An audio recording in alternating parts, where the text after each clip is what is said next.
ए रोहित, काय म्हणतोस? म्हण ए अवधूत दादा. मग तो म्हणत ए अवधूत दादा, आधी नुसता बघतोयस काय? मला मार्क दे, दे मार्क मला. ह्या मुलांनी अवघ्या महाराष्ट्राला एवढा लढा लावला आणि प्रत्येक म्हणजे मला असं वाटतं की सगळ्यांनी यांना आपलंसं करून घेतलं. प्रत्येकाला असं वाटायला लागलं की हा रोहित माझा मुलगा आहे, की कार्तिकी माझी मुलगी आहे. आज तुम्ही जर का बोलून आम्हाला इथे एक एपिसोड करताय त्या आठवणींवरती, तर नक्कीच हा इतिहास आहे. मराठी टेलिव्हिजन नॉन फिक्शनच्या संपूर्ण जर्नीमधलं एक माइलस्टोन ठरलेलं हे शेड्यूल आहे. जेव्हा आम्ही ऑडिशनला गेलो होतो ना, तेव्हा वाटलं होतं की काहीतरी वेगळं घडणार आहे. कारण आम्ही जी मुलं ऐकत होतो त्याच्यातूनच समजत होतं की हे वेगळे आहेत काहीतरी. मला असं वाटतं आम्ही 5 जण जेवढे लकी होत ना, तेवढेच आम्ही कर्स्ड पण होत. कारण त्याच लकीपणामुळे बाकीच्या मुलांकडे आणि बाकीच्या पेरेंट्सकडे एक डायरेक्ट सुपर पॉवर आली की आमची मुलं एवढी मोठी होऊ शकतात किंवा आमची मुलं डायरेक्ट असं होऊ शकतात. हे अद्भुत प्रवास आहे. आता तो सगळा नॉस्टॅल्जिया बाहेर होतोय, सगळेच बोलतायत. आणि लिटिल चॅम्प्सचं पर्व मला वाटतं ते पायनियर होतं, कारण त्यांचा इनोसन्स इतका लोकांना भिडत होता. पण त्यांनी TRPचे उच्चांक मोडले होते. हो, त्यावेळेला ज्या वेळेला ते टेलिकास्ट व्हायचा, रस्ते सुनसान व्हायचे, लोक बाहेर पडायची नाहीत आणि बघायचे. मला अजूनही ही दंतकथाच वाटते, कारण आम्ही काहीच बघितलं नाही. आम्ही करत होतो ते, त्यामुळे नाही म्हणून तर चॅनलला सांगितलं पुढे चालू ठेवा चालू ठेवा चालू ठेवा. आणि आता निखिल साने आणि आम्ही ज्याला भेटतो त्याला तर म्हणतो आपण ते 9 महिन्यात का बंद केलं रे? या सगळ्या प्रोसेसमध्ये म्हणजे बरेचसे किस्से घडलेले असणार आहेत, पण सगळ्यात जास्त त्रास कोण द्यायचं? चला येतो. की गाण्याव्यतिरिक्त बाकी गोष्टींवरती फार फोकस आहे आजकाल, की गाणं संपल्यानंतर मग काय बोलायचं आणि कशा टिवल्या भावल्या करायच्या, आणि मग असं आजकाल फार बघायला मिळतंय. पण सारेगमपची जेव्हा सुरुवात झाली तेव्हा मला असं वाटतं की ह्याचं श्रेय हे पूर्ण टीमला जायला पाहिजे. लग जा गलेसारखी गाणी त्यावेळेला व्हायची, आता का नाही होतो? मग एका दाजीबा का होतात आणि मग आता नुसतं टोटो ओट्टो ओट्टो ओट्टो एवढीच का होतं? जीवनमान बरोबर आहे ना? नाचले रंगले दंगले गुंगले तन मन गुण गुणले सारे गामापा सारे गामापा.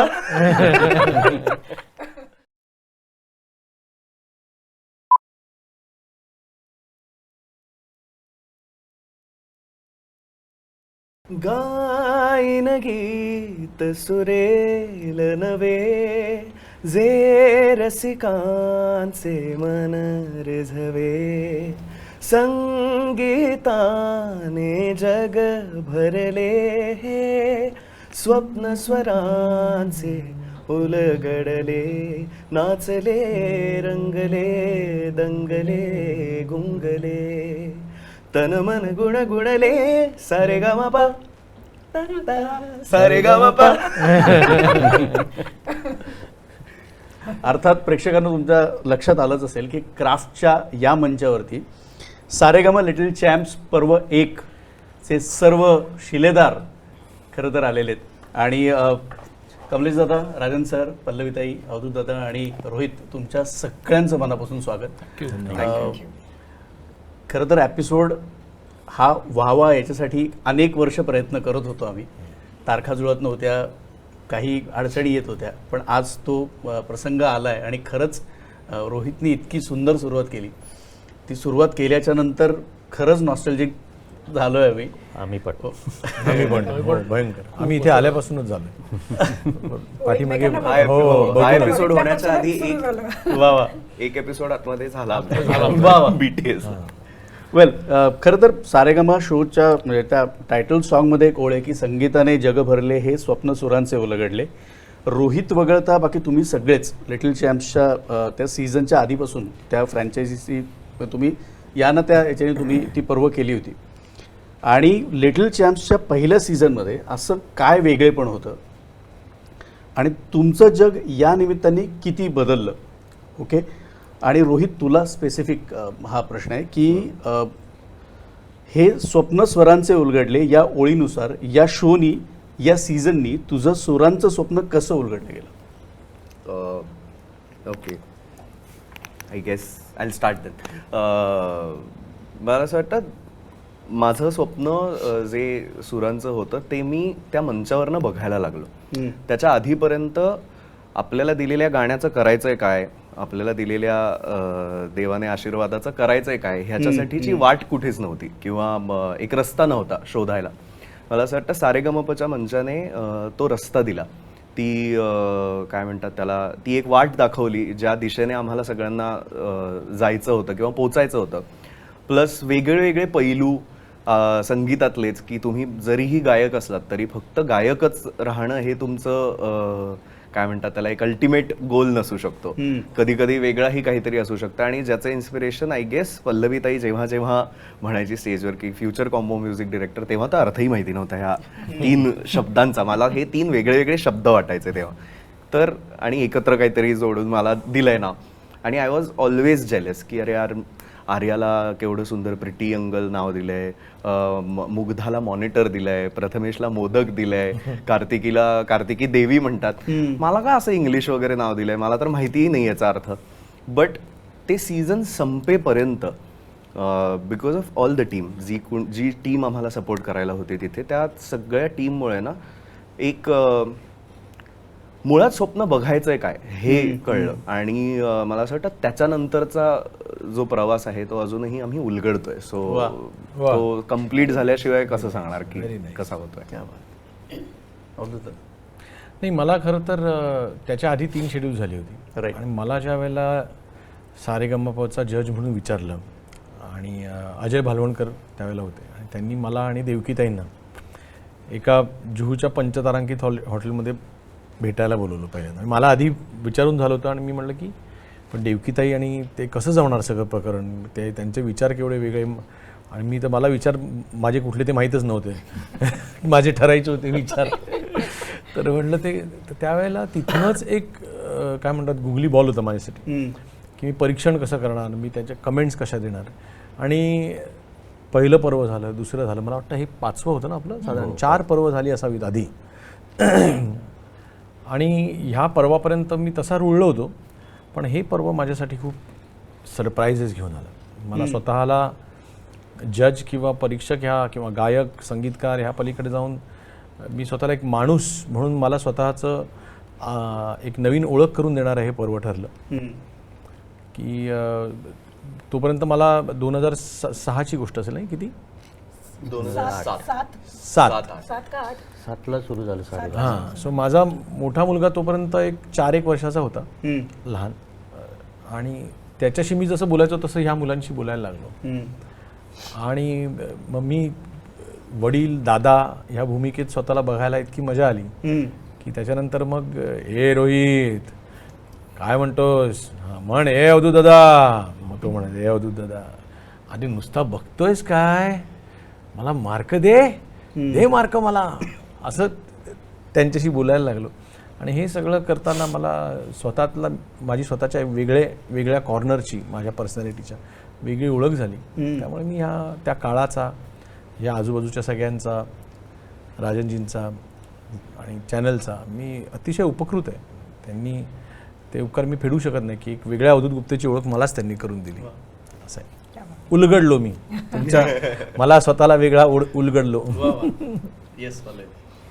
मला वाटतं की जे 4 पर्व आम्ही लिटल चॅम्प्सच्या आधी केली होती त्याच्यात सारेगमप हा एक दर्जेदार संगीताचा कार्यक्रम आहे हे एस्टॅब्लिश झालं होतं. पण जितके स्पर्धक होते आमचे ते तरुण होते सगळे, आणि त्यांच्याकडनं अपेक्षित होतं जे गाणं, जे संगीत त्यांच्याकडनं अशा कार्यक्रमातून अपेक्षित आहे ते तसे गायले. पण मला वाटतं ह्या पर्वामध्ये हे little champs, not so little any more, पण हे सगळे अगदीच लहान होते. म्हणजे मुग्धा, कार्तिकी आणि तू पण मला वाटतं ना सेम तुम्ही. छोटे लिटल चॅम्प्स आणि मोठे लिटल चॅम्प्स अशी होती. सो मुग्धा कार्तिकी छोट्या याच्यात होते, मी आर्या आणि प्रथमेश, तुम्ही 3 जण एका वयाचे.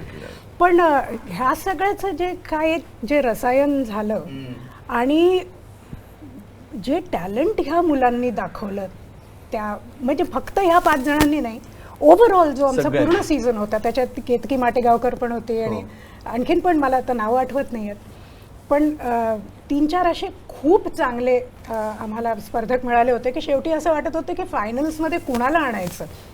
तर खरंच ह्यांनी आय डोंट नो अवधूत आणि वैशालीनी कसं it must have been very difficult for them. पण इतका म्हणजे ह्या मुलांनी अवघ्या महाराष्ट्राला एवढा लढा लावला आणि Actually. प्रत्येक म्हणजे मला असं वाटतं की सगळ्यांनी यांना आपलंसं करून घेतलं. Right. प्रत्येकाला असं वाटायला लागलं की हा रोहित माझा मुलगा आहे, की ही कार्तिकी माझी मुलगी आहे. आणि मी सुद्धा जसं अवधूत म्हणाला अगदी तसंच माझीही मुलं तेव्हा लहान होती. माझी मुलगी साधारण रोहितपेक्षा 1-2 वर्षांनी लहान असेल आणि माझा धाकटा मुलगा मुग्धाच्याच वयाचा आहे.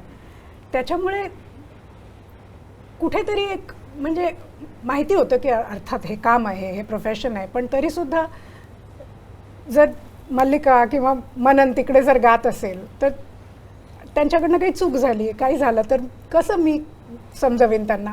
हे कुठेतरी मला वाटतं फार विचारपूर्वक नाही पण असं आपोआप असं येत गेलं आणि त्यामुळे ह्यांच्याबरोबरचं एक इतकं छान नातं जुळून आलं ना.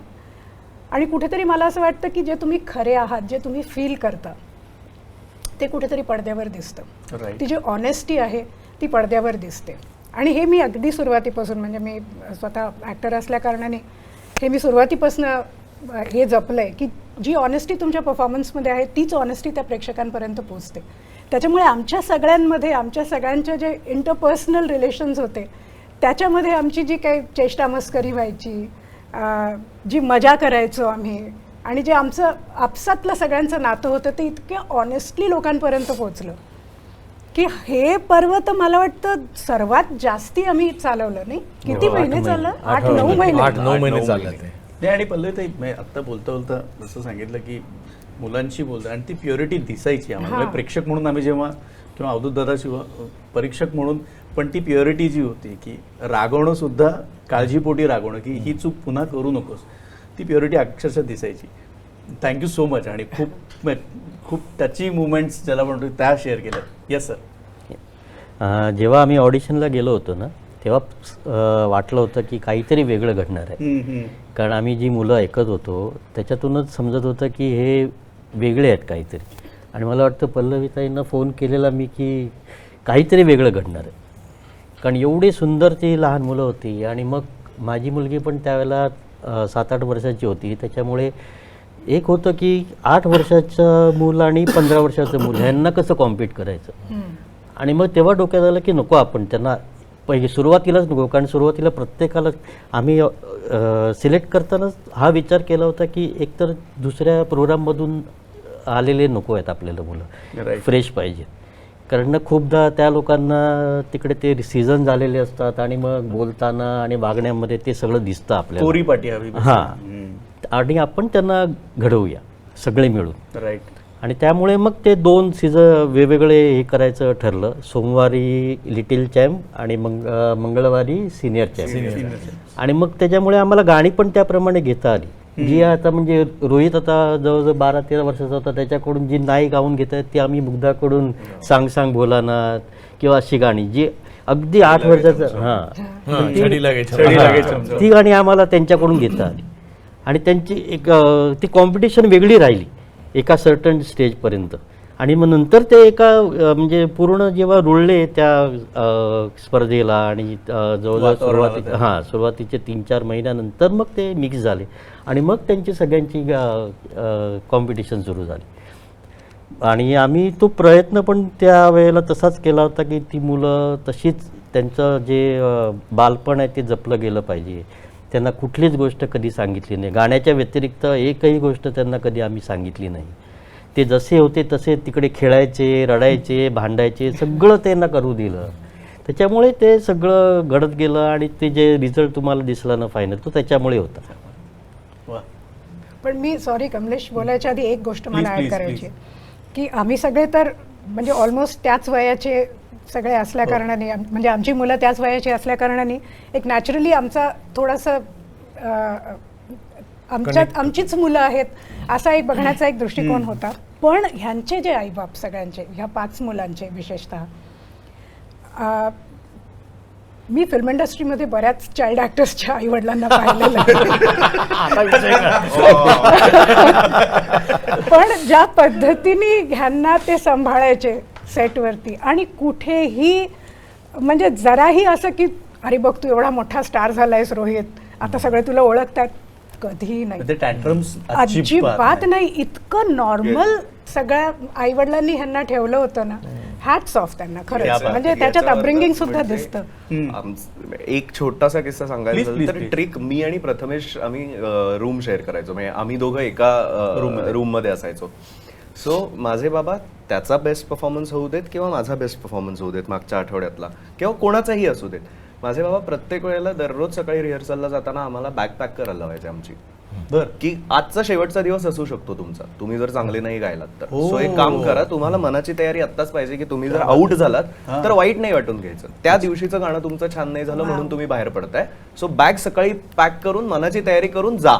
मग तुम्हाला घरी येऊन ती बॅग उचलून घरी नाही जायचंय या भीतीने का होईना किंवा या इन्स्पिरेशनने का होईना, तुम्ही कॉन्सन्ट्रेट करून छान गाल स्टेजवर. आणि इनफॅक्ट ते चांगला परफॉर्मन्स झाला म्हणून ती पुन्हा बॅग घेऊन जायची, हा आनंद परत वेगळा. करेक्ट. हे खरंच शिकण्यासारखं आहे. रोजच्या रोज ते real time experience, real time रोज. Great great. Yes Kamlesh dada. हे अद्भुत प्रवास आहे. आता तो सगळा नॉस्टॅल्जिया बाहेर होतोय, सगळेच बोलतायत. मला असं वाटतं की आम्ही म्युझिक टीम जी आहे त्यांच्या इतकी आम्ही पण ग्रूम झालो या सगळ्या प्रवासात. आणि मला आता त्याचं हे वाटतं की ग्रेटेस्ट ॲडव्हान्टेज, म्युझिकल ॲडव्हान्टेज असा होता की आम्ही प्रत्येक पार्टिसिपंट्सचं विदाऊट ॲम्प्लिफिकेशन गाणं ऐकलं. कारण एपिसोडला गाणं जेव्हा राजन दादाकडनं यायचं किंवा चॅनलकडनं यायचं आणि आम्ही बसून ते गाणी ठरवायचो प्रत्येकाच्या सिंगर्सच्या काय आवाजाच्या पोताप्रमाणे वगैरे, तर हार्मोनियमवर आधी त्यांच्याबरोबर जी गाणी 50 गाण्यांची बँक किंवा 10 गाण्यांची बँक जे काय असेल तर ते आम्ही ऐकायचो. म्हणजे ॲम्प्लिफाय व्हायच्या आधीचं पण गाणं जे काय असतं, कारण काय फॅन्टॅस्टिक अनुभव असतो तो, की त्याच्यामध्ये ना त्यांना पण माहिती नसतं हे गाणं फायनल आहे आपल्याला दिलेलं आहे की नाही. तर विशेषतः ना म्हणजे कार्तिकीचं मी नाव घेईन, कार्तिकीकडे स्वतःची कंपोजिशन्स म्हणजे वडिलांची कंपोजिशन इतकी होती आणि ती म्हणजे इतर भावगीतांपेक्षा भक्तिगीतांपेक्षा एक असं आपल्याला एक आंतरिक भूक असते आर्टिस्टला की आपल्याला काहीतरी नवीन कळावं.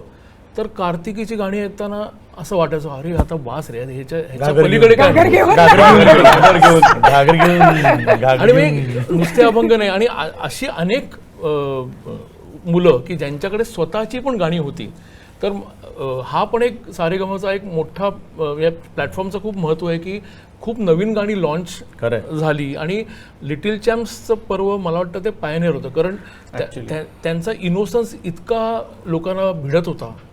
आणि इतर लोक पण परफॉर्म करत होते, ते पण जेन्युइनलीच परफॉर्म करत होते, पण या मुलांची वय आणि हा पहिलाच एक्सपिरियन्स होता आपल्या सगळ्यांना, म्हणजे आम्हाला सगळ्यांना पहिलाच एक्सपिरियन्स होता. मग आम्हाला असं अरे बापरे की सरप्राईजेस आणि इमॅजिनेशनची इन्फिनिटी होती की लहान मुलांना तुम्ही एका जारमध्ये असं बंदिस्त करू शकत नाही, कारण त्यांचे विचार पण इतके जबरदस्त होते की 2 और 2 4 नाही 2 और 2 5 हे तुम्हाला ठासून ते लोक सांगायचे की असं नाही, हे असं तुम्ही जर खूप आम्ही त्यांचे सो कॉल्ड मेंटॉर्स होतो, पण त्यांच्याशी डील करताना आम्ही खूप शिकलो. म्हणजे ऑडिशनच्या प्रक्रियेपासून म्हणजे मला आठवतं आहे की राजन दादा तिथे आमच्याबरोबर नेहमी असायचा की पहिला इन्सिडेंट असं होतं की मुलं फॉर्म घेऊन यायची की, तर त्यांनी आमची एक ग्रूमिंग सेशन घेतलं होतं ऑडिशन सुरू व्हायच्या आधी. ते मला तुम्ही नीट फॉर्म वाचा, आज त्या मुलाचा वाढदिवस असू शकतो. तर ती अशीच चॉकलेट वगैरे तिकडे असायची, तर तुम्ही त्याचं गाणं ऐकायच्या आधी पहिलं त्याला चॉकलेट द्या की मेक हिम कम्फर्टेबल, किंवा त्याला एक फील गुड फॅक्टर होऊ शकतो की अरे आज माझा वाढदिवस आहे, अनोळखी माणूस आहे, त्याने तुला विश केलं. सो ते ग्रूमिंग म्युझिकल ग्रूमिंग नाही, एक सोशल ग्रूमिंग सुद्धा त्याच्यात होतं की how to react with the participants म्हणा, make them part of their family, our family. आणि असं करून करून करून सरप्राईज एलिमेंट्स खूप लिटिल चॅम्प्स या पर्वात आम्हाला मिळाले. त्यामुळे नंतर एक 8 महिने 9 महिने तो एक मॅजिकल प्रवास होता. नाही कमलेश, आता बोलता बोलता माझा पुढचा जो प्रश्न होता त्याचंही उत्तर देऊन टाकलं, कदाचित आधीच पेपर फुटल्यामुळे पण मला ना अजून एक त्याच्यात उपप्रश्न असा आहे की या सगळ्या प्रोसेसमध्ये बरेचसे किस्से घडलेले असणार आहेत, पण सगळ्यात जास्त त्रास कोण द्यायचं? चला येतो. नाही पण त्रास म्हणजे मला म्हणायचं आहे की गाणं शिकताना किंवा शिकवताना तशा ह्याच्याने नाही म्हणत आहे, खोडकरपणा जो असतो हा बेसिकली तो आमच्यात पण होता म्हणजे आहे. तर तसं हे नाही, पण मला रोहितचाच एक किस्सा आठवतो. मी म्हणलं ना, मी एकच म्हटलं ना. हा, म्हणजे पण तो म्हणजे असा थोडासा म्हणजे त्रासदायक आणि नंतर इमोशनल असा तो किस्सा आहे. रोहितला लागा चुनर मी दाग बसवायला सांगितलं होतं नको नको. आणि रोहित एक व्हर्जन घेऊन आला त्याचं आणि आम्ही म्हणजे एकतर ना सकाळी 8:30 पासून रिहर्सल करायचो आणि हा नेमका काहीतरी थोडासा उशिराच्या त्याचं बॅचमध्ये होता आणि आम्ही फ्रस्ट्रेट झालो होतो. म्हणजे आता बास, आता संपला आपला पेशन्स. तर ह्यांनी 3 गाणी अलॉट केले, त्यांनी 3 गाणी गावीत, त्यातला आम्ही बसून एक सिलेक्ट करू आणि डन करा. आपण घरी जाऊ असं होतं. तर त्याचं एक वर्जन लागा चुनर मी दागचं इतकं अफाट होतं, तर आम्ही सगळे त्याला बोललो हे असं असतं का गाणं वगैरे, काय बसून आले. आणि कोणी लिहून दिलंय गाणं तुला, असं लिहितात का गाणं वगैरे. मला सारेगमाला ना शब्द तेव्हा काहीच कळायचे नाही. बरं, त्यावेळेला गाणी मिळाली की आम्हाला शोधाशोध करायची गाण्यांची. जर तुमच्याकडे काहीच इक्विपमेंट नसेल गाणं ऐकायला किंवा गाणं बसवायला, तेव्हा नव्हती ना, तेव्हा युट्यूब वगैरे काहीच नव्हतं. नव्हतं. सो तेव्हा ना रुपेश दादा म्हणून आमचे जे होते रुपेश राऊत, सो रुपेश दादा सगळ्यांना सीड्या द्यायच्या. म्हणजे एक ही ह्या सीडी मध्ये तुझी 4 गाणी आहेत, ह्या सीडी मध्ये तुझी 4 गाणी आहेत. आणि सीडी प्लेअर जे पोर्टेबल वॉकमनचं असायचं ते, तर त्याच्यावर ना एक स्लो मोशनचं बटन होतं. सो आम्ही काय करायचो, गाणी ऐकायचो आणि जो शब्द कळला नाही तो मागे करून स्लो मोशन मध्ये ऐकायचो. तर त्या स्लो मोशन मध्ये इतके शब्द आम्ही चुकीचे लिहिले होते. आता मला ते काय एक्झॅक्टली मी काय चुकीचं गायलो होतो हे नाही माहिती, पण मेजर चुकीचं गायलो होतो, मेजर. आणि बोलले सगळे, मला खूप बोलले. आणि नाही, त्याच्यानंतर मला आठवतंय की आम्ही तुला सांगितलं की ती सीट ती रुपेशने तुला दिलेली नव्हती, ती मी बसू नाही, ती त्यांनी लातूरून आणली होती किंवा कुठून तरी मार्केटमधून आणली होती. आणि लागा चुनर में दाग हे फक्त गाणं हवंय, तर त्यांनी एका वेगळ्याच गायकाचं ऐकलं होतं, व्हर्जन ऐकलं होतं. म्हणजे इट वॉज नॉट ओरिजिनल, आणि ते एका प्रतिथेश गायकाने गायलं होतं व्हर्जन म्हणून. आणि मग आम्हाला इतकं ओशाळल्यासारखं झालं, मग आम्ही सगळ्यांनीच त्याला जवळ घेतलं, म्हटलं सॉरी, कारण तो इतका लहान होता. आणि आम्हाला म्हणजे आमच्या टीमला हे स्वप्नात पण वाचलं होतं की हा व्हर्जन कुठलं तरी बसून आहे ना. आपल्याला कसं आपल्याला HMBचं गाणं असेल किंवा कुठलं तरी ब्रँड, ऍक्च्युली नंतर ठरलं की रुपेश दादा सीडी घेतील, गाणं बसवा साधारण कोणाचं तरी व्हर्जन. असंख्य जीबीची एक बँक गाण्यांची असायची आपल्या सारेगमच्या लायब्ररीमध्ये. तर मग या इन्सिडेंट्स नंतर असं वेळ, आणि लहान होता म्हणजे त्याला बोलायचं कारण असं नव्हतं, पण कुठेतरी आपल्याला एक तुम्हाला उशीर झाला होता. नाही, पण हे खरंच चॅलेंजिंग आहे ना. म्हणजे आता इतकं इझिली अवेलेबल आहेत गोष्टी युट्यूबवरती, आणि तुम्हाला गुगलवरती टाकलं तुम्हाला इझिली मिळून जातं. त्यावेळेस खरंच चॅलेंजिंग होतं. पण अवधूत दादा, आता या सगळ्या कलाकारांना बरोबर कनेक्टेड ऑलरेडी आहेस आणि त्यांचा प्रवास कशा पद्धतीने बघतोस मग होता? नाही, मला कौतुक तेच वाटतं. मी ज्यावेळेला वळून बघतो, कधी कधी आता यूट्यूबला ह्या सगळ्या लिंक्स दिसतात, मध्येच पॉपअप होतं कधी, ते कुठले तरी एपिसोड्स पॉपअप होतात. मी आधी माझ्या स्वतःकडे बघून मला हसायला येतात, लांब केस वगैरे असं बघून कधी कधी. पण त्या केवळ रोहितच नव्हे किंवा मुग्धा आणि हीच कार्तिकी नव्हे, तर सगळी मुलं त्यातली जी आहेत ती म्युझिक करत राहिली. आज आपापल्या परीने ते सगळे यशस्वी आहेत. आणि यशाचा मापदंड असू शकत नाही की कोण किती यशस्वी आहे, पण मुख्य म्हणजे सगळ्यांचं पहिलं प्रोफेशन हे म्युझिक आहे. म्युझिकवरतीच ते जगतायत. आणि त्यांचं म्हणजे मला असं वाटतं, जर का ती त्यावेळेला एक 20 मुलं जर का असतील, तर त्या 20 पैकी आज एक साधारणपणे 15 मुलं जी आहेत ती मला दिसत आहेत इथे. अगदी आपली ही टिकले कोण इथली भाग्यश्री आहे, ती काहीतरी स्वतः शाल्मली सुकटणकर आहे. म्हणजे जी 5 आपण पंचरत्न म्हणून ज्यांना ओळखतो, पण त्याच्या व्यतिरिक्त पण जी होती ती देखील सगळी मुलं आज संगीत करतात. शमिका बेडी चांगलं करतात, अवंती पटेल आहे. सो ही सगळी लोक म्युझिकच करतात, फुल टाईम प्रोफेशन त्यांचं सगळ्यांचं म्युझिक आहे आणि ह्याचा फार आनंद होतो बघून. आणि मी सांगू का, म्हणजे मी इतरही कलाकृतींची जर का कम्पेअर केलं, की मी फिल्म्स केल्या, झेंडा केला, मोरिया केला, अजून काही केलं, तर आपण ज्यावेळेला एखादी गोष्ट करत असतो त्यावेळेला आपल्याला कधीच कळत नाही की ही नंतर जाऊन एवढी मोठी होणार आहे. करेक्ट. त्यामुळे त्यावेळेला ह्या शेड्यूलमध्ये सुद्धा मला वाटलंच हां बाबा हे जरा मागच्या 4पेक्षा पॉप्युलर झालं नाही शेड्यूल, पण त्यांनी TRPचे उच्चांक मोडले होते. हो हो. त्यावेळेला ज्या वेळेला ते टेलिकास्ट व्हायचा, रस्ते सुनसान व्हायचे, लोक बाहेर पडायची नाहीत आणि मला अजूनही ही दंतकथाच वाटते, कारण आम्ही काहीच बघितलं नाही, आम्ही करत होतो ते, त्यामुळे नाही म्हणून तर चॅनलला सांगितलं पुढे चालू ठेवा चालू ठेवा चालू ठेवा. आणि आता निखिल साने आणि आम्ही ज्यावेळेला भेटतो त्यावेळेला तर म्हणतं आपण ते 9 महिन्यात का बंद केलं रे, कोणी एवढी काही गरज नव्हती, लोकांना आवडत होतं, मुलं गात होती, त्यांच्यातलं कोणीच बाहेर गेलं नसतं आणि असंच पुढे अजून एक वर्षभर चाललं असतं तरी लोक आनंदी होती, आपण का बंद केलं ते शेड्यूल, असा तो. आणि मग ते अंधेरीला फायनल झाली होती, जी ग्रँड फिनाले मला वाटतं अंधेरीला झाली होती SRPF ला ग्राउंडमध्ये होती. खळे काका त्याच आदल्या दिवशी रात्री आले ते मला वाटतं. ते इकडे झाले. सुरेश नाही, आदल्या दिवशी रात्री आले ते वैशाली खळे काका अच्छा नाही मग तेच होतं. तुमच्या ह्याला सुरेशी पण होते ना. सुरेशी होते, अनाउन्समेंट खळे काकांनी केली होती. अच्छा, अनाउन्समेंट. आणि खळे काका. आम्ही सगळे त्यांनी त्या शेवटच्या फायनलसाठी एक पॅनल बसवलं होतं, त्याच्यामध्ये बाहेरचे पण जजेस आणले, आमच्या व्यतिरिक्त जजेस म्हणून जे बोलवले आले होते जे पूर्ण असे. मोठी मोठी लोक होते, म्हणजे Impossible त्याच्यात सुरेशजी होतं तुम्हाला होते. दोघांना. सुरेशजी, जगदीश काका, मुख्य म्हणजे एवढ्या मोठ्या जगदीश डिसिजन खांद्यावर घ्यायचा केवळ 2 जजेसनी, हे अवघड झालं असतं, म्हणून मोठी मोठी लोक आली होती. श्रीधर फडके होते, हो. सुरेशजी होते, आशाताई खाडीलकर होत्या. हा अशा खाडीलकर होत्या. या सगळ्या जेमसी सगळे लोक आम्ही होत्या. शेवटच्या दिवशी शेवटचं गाणं बिणं झालं तर व्हॅनिटीमध्ये बसलो होतो.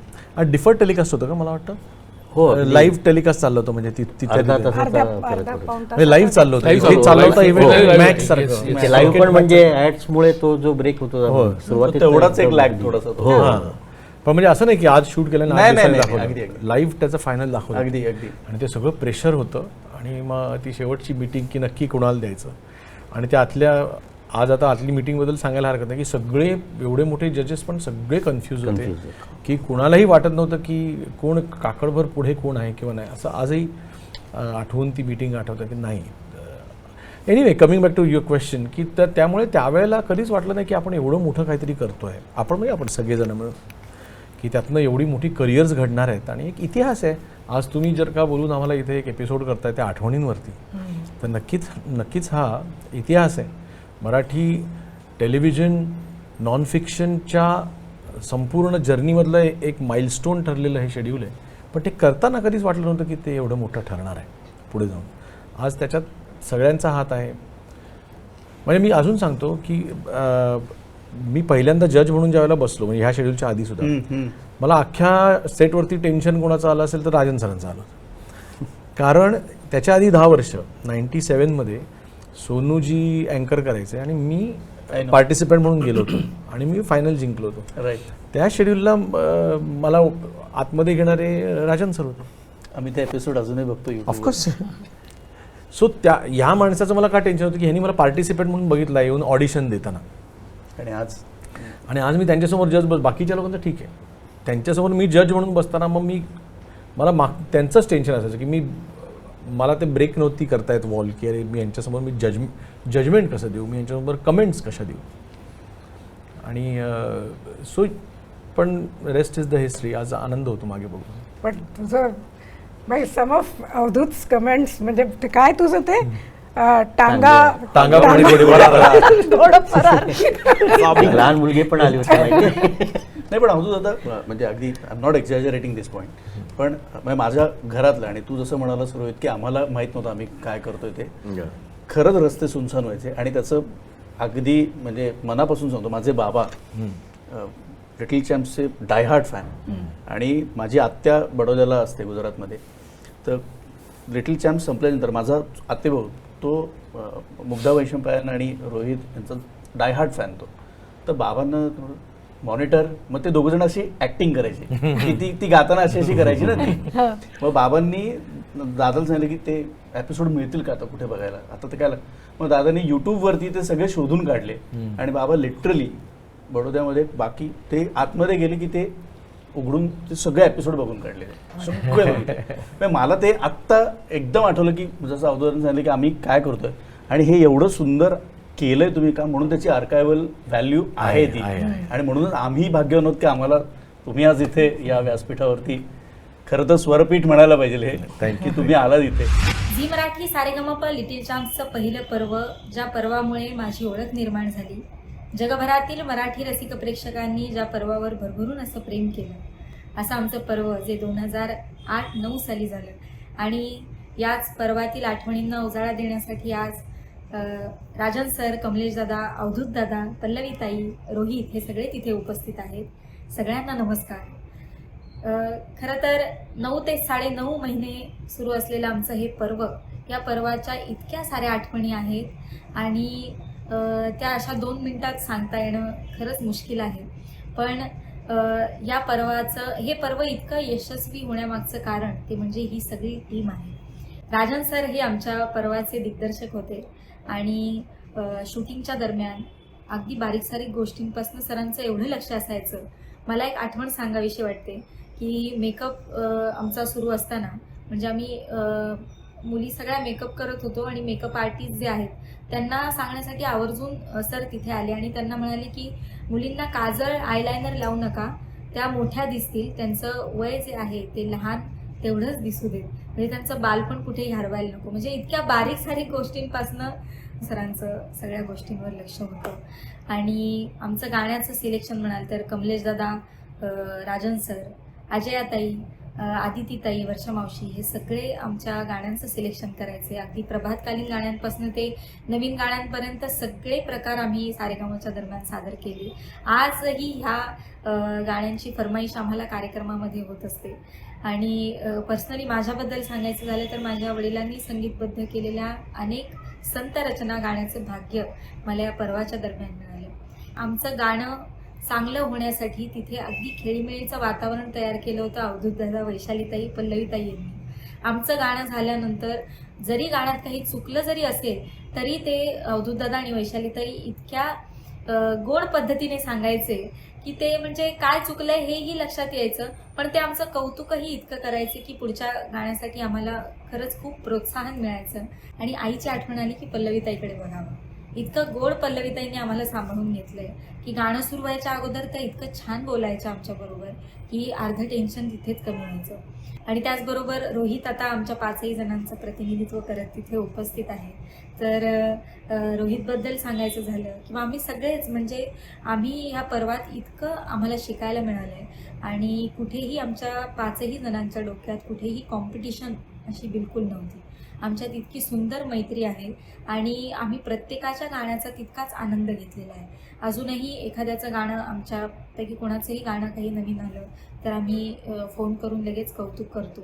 रोहितबद्दल सांगायचं झालं तर रोहित हा सारेगमनंतर त्यांनी अनेक चित्रपटांसाठी गायलं आहे. त्याचं करिअरसुद्धा खूप सुंदररित्या सुरू आहे. आणि सारेगमपचं हे पर्व आहे ज्यामुळे जे पर्व एनकरेज करतं आहे आम्हाला आणखी पुढे जाण्यासाठी, ते पण पाय जमिनीवर ठेवून या सगळ्या टीममुळे, म्हणजे अवधूत दादा, वैशालीताई, पल्लवीताई, राजन सर, कमलेश दादा, आमचे सगळे वादक, अजूनही सगळी टीम, या सगळ्या टीमने आम्हाला त्यावेळी जी काय शिकवण दिलेली आहे, अर्थात आमच्या आईवडिलांचे जे आशीर्वाद आहेत, आईवडिलांनी जे काय शिकवले, आमच्या गुरूंनी जे काय शिकवले, त्या सगळ्याच्या ते सगळे आशीर्वाद घेऊन, ते सगळे संस्कार घेऊनच आम्ही आता पुढे आमची वाटचाल सुरू आहे. हाय, हॅलो सगळ्यांना. Thank you so much, Kraft, for making me a part of this so very special episode. Coming back to Saregamapa. Saregamapa little champs हा माझ्या आयुष्याचा आणि माझ्या गाण्याच्या आयुष्याचा, सांगीतिक आयुष्याचा खूप इम्पॉर्टंट भाग आहे, सुरुवात आहे असं पण म्हणूया. 15 वर्षांपूर्वी जसं सारेगमप लिटिल चॅम्प्स सुरू झाल्यावर एक रेव्होल्युशन झाल्यासारखं होतं. प्रत्येक जण टी व्हीला ग्लूड असायचा. मला अजूनही कार्यक्रमांना गेलं की लोक विचारतात की तूच का ती जिला लाफिंग डॉल म्हणायचे. त्यामुळे it has been a very very special part of my life. आणि आम्ही 50 पार्टिसिपेंट्स होतो. प्रत्येकाची ओळख सारेगमपमुळे झाली. त्यामुळे या अख्ख्या टीमचे राजन कागे मेनली तुमचे आणि बाकी सगळी musical team, direction team, Zee मराठीची सगळी टीम, तुम्हाला हॅट्स ऑफ आहे. तुम्ही 50 छोट्या छोट्या मुलांना कसं हँडल केलं तर नो आयडिया. ऑल्सो कमलेश दादा आणि वर्षा मावशी, तुम्ही दोघांनी खूप खूप शिकवलं एका अशा काळात किंवा अशा वयात जेव्हा स्टेज मग रियालिटी शो या कशाचाही गंधही नसतो. मी 9-10 वर्षांचे होते जेव्हा मी त्या एपिसोडमध्ये होते आणि तो अनुभव मरेपर्यंत मॅमोरेबल असणार आहे. तो शब्दात सांगण्यासारखा नाही आहे किंवा ते असं वय होतं की फार कळतही नव्हतं, तरीही इतकं छान काहीतरी तुम्ही आमच्याकडनं घडवून घेतलं. सो खूप खूप थँक्यू. आणि एपिसोडमधल्या सगळ्यांना आतुरता एपिसोड बघायची. So hopefully will see you soon. अवधूतदादा हाय, पल्लवीताई हाय, आणि all of you are a major part of my life. आणि सगळेजण तुमचे खूप खूप खूप ऋणी आहोत. आणि होपफुली एक रियुनियन प्लॅन करू आणि असाच एक एपिसोड त्याचाही शूट करू. थँक्यू. वेल पल्लवीताई, आत्ता आपण दोन्ही आपल्या या स्पर्धकांच्या आठवणी बघितल्या आणि म्हणजे मी त्यांचं ऐकत होतो आणि तुमच्या डोळ्यांमधले ते भाव सगळे कळत होते, काय तुम्ही किती कनेक्ट अजूनही आहात. पण खरं तर त्या प्रत्येक स्पर्धकाशी पल्लवीताई सूत्रसंचालिका म्हणून त्यावेळेस तू खूप जास्त कनेक्टेड होती. परीक्षक म्हणून अवधूतदादा आणि बाकी आपले सन्माननीय परीक्षक होतेच, पण तू सूत्रसंचालिका म्हणून जास्त कनेक्टेड होती. एखाद्या स्पर्धकांनी चांगलं गाणं म्हटलं तर त्याला अप्रिशिएट करणं किंवा एखादा स्पर्धक काही कारणास्तव एलिमिनेट झाला तर त्याला सावरून घेणं त्या मोमेंटला आणि ते त्याला फील न होऊ देणं, हे खरंच एक वेगळं स्किल आहे. आणि आजकाल जर बघितलं थोडंसं ही जी प्युरिटी आहे, मी जसं मगाशी म्हणालो, ती थोडीशी हरवती आहे असं वाटतंय का? आणि हे कसं जमवलं बेसिकली? हो, आजकाल जरा म्हणजे आम्ही आत्ता तेच बोलत होतो की गाण्याव्यतिरिक्त बाकी गोष्टींवरती फार फोकस आहे आजकाल. की गाणं संपल्यानंतर मग काय बोलायचं आणि कशा टिवल्या भावल्या करायच्या आणि मग असं आजकाल फार बघायला मिळतंय. पण सारेगमपची जेव्हा सुरुवात झाली तेव्हा मला असं वाटतं की ह्याचं श्रेय हे पूर्ण टीमला जायला पाहिजे. अजय भालवणकर, राजन, ह्या दोघांनी ज्या पद्धतीने तो शो त्यांनी ज्या पद्धतीने कन्सीव्ह केला होता आणि त्याच्यात मी येऊन ज्या पद्धतीने मी त्याचं निवेदन सुरू केलं, हे कुठेतरी त्यांचा थोडा इन्फ्लुअन्स मी घेतला, माझा थोडा त्यांनी घेतला. कुठेतरी अवधूत आणि देवकी समोर असताना कुठेतरी आमचं एक जे काय तिथे नातं निर्माण झालं, हे सगळं खूप ऑर्गॅनिकली होत गेलं. आणि कोणताही स्पर्धक जेव्हा बाहेर जातो तेव्हा तो भयंकर डिस्टर्बिंग मोमेंट असते ती. कारण एक तर डोक्यात हे असतं की आपण हारलो. खरं ह्याच्यात हारजीत कधी नसते, कोणत्याही कलेमध्ये हारजीत नसते. पण आता हा कार्यक्रमाचा असा बनलेला फॉर्मॅट आहे की त्याच्यात कुणाला तरी जायला लागतं बाहेर. पण ते एकदा डोक्यात येतं की मी हारलो आणि मग इतक्या लोकांच्या समोर, तर ते जे एक प्रेशर असतं ना, आणि तो एक कुठेतरी नकळत आपला जो इन्सल्ट झाल्यासारखा वाटतो, त्याला कोणीही काहीही बोललं तरी भरपाई नाही होऊ शकत. कारण ते जे तुम्हाला जे दुःख व्हायचंय ते होतं. आणि मोस्ट ऑफ द स्पर्धक मी बघितले ते रडतात तिकडे. आणि हे सगळे नॉर्मल म्हणजे यंग लोक आणि 40+ वगैरे आम्ही जे एपिसोड केले होते त्याच्यात ह्या गोष्टी घडलेल्या. मग हे ते एवढी लहान पण म्हणजे 8-9 वर्षाची मुलं, 11-12 वर्षाची मुलं की मी हारलो, हे असंच होणार यांचं. मग कसं ह्यांना सांभाळायचं? तर मला जे सुचत गेलं ते मी करत गेले. म्हणजे त्याच्या पाठीमागे काही डिझाईन काहीही नव्हतं. अच्छा, म्हणजे हे इम्प्रॉम्प्टू सगळं. मी सॉरी मध्ये बोलतो. येस दादा. परंतु हिने जी सुरुवात केली तीच की आज तुम्ही म्हणलात की आजचं जे आहे, आज काय बदल घडले, काय योग्य काय अयोग्य. तर मी आता त्याच्यानंतर पुढे अजूनपर्यंत आता 1-1.5 वर्ष झालं नाही केलं, पण सूरनवा ध्यासनवा करतो आहे, ती चालू. तर ते कुठल्याही रियालिटी शो आपण म्हणतो ना, what is it, musical reality show. तर आता कसं आहे की स्पेशली हिंदीमध्ये हे खूप होतं आणि मग इथे मराठीमध्ये आम्ही थांबवून धरलंय. आम्ही भिंती बांधतो आहोत, तरी पाणी झिरपून येतच आहे. पण भिंती बांधतो तर काय ते रियालिटी हरवायला लागली की तो मुलगा जर का, हिने जसं सांगितलं की तो मुलगा एखादा रडतो, एखादा नाही रडत, तीच रियालिटी आहे. मग जो नाही रडत आहे त्याला पिना टोचून रडवू नका, जो रडतोय त्याला तो उगाच थांबवू नका. काहीतरी जे घडतंय त्याची मजा आहे ती तशीच घ्या, काहीतरी घडवायला जाऊ नका, नाही त्यातली रियालिटी राहणार नाही. त्याला ड्रामा नका आता त्याला नवीन शब्द आहे कंटेंट. मग ते कंटेंट अरे क्रिएट ठीक आहे, गाणं वगैरे तर होत राहील, पण एपिसोडचा कंटेंट कुठे? कंटेंट सुद्धा जो आहे तो तुम्ही बनवू नका ना. रियालिटी जो तुम्ही फिक्शन का नॉन फिक्शन करताय, तुम्ही फिक्शन नाही ना, नॉन फिक्शन आहे. डोंट मेक इट फिक्शन, तुम्ही बनवू नका. इथे श्रेय मी मराठी प्रेक्षकांना देईन, मराठी श्रोत्यांना नाही, आणि राजन सरांसारख्या लोकांना की ज्यांनी ते पुश नाही केलं कधीच, हा की तुम्ही आम्हाला तेही होतं नाही काही. केलं. आणि लोकांना जो कार्यक्रम होता तोच पाहिला ना त्यांनी. म्हणजे त्यांना संगीताचा कार्यक्रम पाहायचा होता, ते संगीत त्यांच्यापर्यंत पोहोचलं आणि ते उगाच आणखीन फालतूपणा बघायला बसले नव्हते. नाही, पण पल्लवीताई, या प्युरिटीमुळे सर्वसामान्य प्रेक्षक तो रिलेट तो का झाला. जर माझा मुलगा किंवा माझी मुलगी तिथे असती आणि ती जर हरली असती, Correct. तर मला ती काळजी नव्हती की बाबा पल्लवीताई आणि अवधूतदादा तिथे आहेत, ते सांभाळून घेतील जरी हरले. इथपर्यंत ते कनेक्शन गेल्यामुळे ते कदाचित झालं नसेल. पण तुम्ही सांगता तेही बरोबर आहे, कारण आणि आता आता पण म्हणजे आता त्याचा विचार आत्ता जर केला तर आम्हाला जेन्युअनली एकाही एपिसोडचं एलिमिनेशन किंवा एकाही एपिसोडचा तो भागच आठवत नाही जिथे आम्ही डेंजर झोन मध्ये असायचो किंवा असं असायचं. कारण मला असं वाटतं आता परत सायकोलॉजी आणि सायकीचा खूप विचार केला होता हे सगळं घडवताना. राजन काका, अख्खी टीम यांनी मिळून ना आमच्यासाठी सापशिडीचा खेळ तयार केला होता सेटवर.